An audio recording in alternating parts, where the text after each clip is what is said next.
പോലീസിന്റെ മികവും കാര്യക്ഷമതയും. അതെ, തൃശ്ശൂരിലേക്ക് പോവുകയാണ്. തൃശ്ശൂരിൽ കസ്റ്റഡിയിൽ നിന്നും കൈവലുങ്ങുമായി പ്രതി രക്ഷപ്പെട്ട സംഭവത്തിൽ 4 പോലീസുകാർക്ക് സസ്പെൻഷൻ. വടക്കേക്കാട് പോലീസ് സ്റ്റേഷനിലെ CPOമാരായ ബൈജു, സിനീഷ്, പ്രവീൺ, അഖിൽ എന്നിവരെയാണ് അന്വേഷണ വിധേയമായി സസ്പെൻഡ് ചെയ്തത്. കഴിഞ്ഞ ചൊവ്വാഴ്ചയാണ് പുന്നിയൂർക്കുളം ചമ്മണ്ണൂർ സ്വദേശിയായ മുഹമ്മദ് ഷിഫാൻ പോലീസിനെ വെട്ടിച്ച് കടന്നു കളഞ്ഞത്. വിവരങ്ങളുമായി സാനു കെ സജീവ് ചേരുന്നു. സാനു, കഴിഞ്ഞ ദിവസമാണ് ഇത്തരത്തിലൊരു സംഭവം ഉണ്ടായത്. ആ ഒരു കേസിൽ ഇപ്പോൾ 4 പോലീസുകാർക്കാണ് സസ്പെൻഷൻ ഉണ്ടായിരിക്കുന്നത്, അല്ലേ?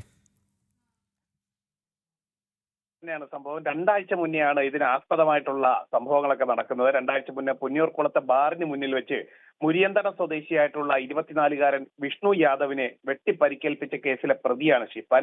ആ ഷിഫാനെ പിടികൂടുകയും അതിനുശേഷം വൈദ്യപരിശോധനയ്ക്ക് എത്തിച്ചപ്പോഴേക്കുമാണ് പോലീസുകാരുടെ കണ്ണ് വെട്ടിച്ച് മുങ്ങുന്ന ഓടി രക്ഷപ്പെടുന്ന ഒരു സാഹചര്യം ഉണ്ടായത്. 4 പോലീസുകാരുടെ സുരക്ഷാ വലയത്തിലാണ് പ്രതിയെ ഈ വൈദ്യപരിശോധനയ്ക്കായി കൊണ്ടുവരുന്നത്. മുഹമ്മദ് ഷിഫാനെ ആശുപത്രിയിലേക്ക് കൊണ്ടുവരുന്നത്.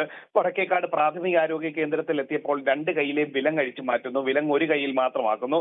അതിനുശേഷം ഈ വിലങ്ങഴിച്ച് തൊട്ട സമയത്ത് തന്നെ, അതിന് അടുത്ത നിമിഷം തന്നെ ഇയാൾ ഓടി രക്ഷപ്പെടുകയായിരുന്നു. ആ കേസിലാണ്, ആ ഒരു സംഭവത്തിൽ പോലീസിന് വലിയ നാണക്കേടുണ്ടായിരുന്നു. ആ ഒരു സംഭവത്തിലാണ് 4 പോലീസുകാരെ, ഒപ്പം ഉണ്ടായിരുന്ന 4 പോലീസുകാരെ ഇപ്പോൾ സസ്പെൻഡ് ചെയ്തിട്ടുള്ളത്. വടക്കേക്കാട് പോലീസ് സ്റ്റേഷനിലെ CPOമാരായിട്ടുള്ള ബൈജു, ഫിനീഷ്, പ്രവീൺ, അഖിൽ എന്നിവരെയാണ് അന്വേഷണ വിധേയമായിട്ട് ഇപ്പോൾ സസ്പെൻഡ് ചെയ്തിട്ടുള്ളത്. അമൽ.